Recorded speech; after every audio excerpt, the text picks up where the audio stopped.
Once you have an alignment, you can also add labels to that alignment. So on the corridor tab under alignments, you've got create labels. From here you can choose the alignment and then also look at the alignment label settings.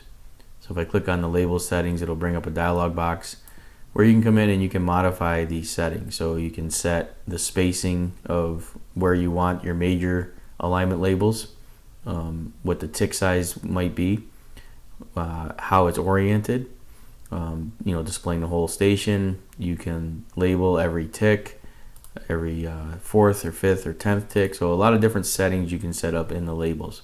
Choose what side, choose whether you want it perpendicular or tangential. And then you have controls for your minor labels, your horizontal alignment geometry points, any station equations, and then any general elevation offsets from a vertical elevation as well. So you can label that information. So once I click OK to that and I have everything set, I click OK to this, and you'll see it labels my stationing along my alignment. Now it also places it as a feature under your alignments. So if you need to edit it or modify it, you can right click here and go to edit, and it will bring up those alignment settings.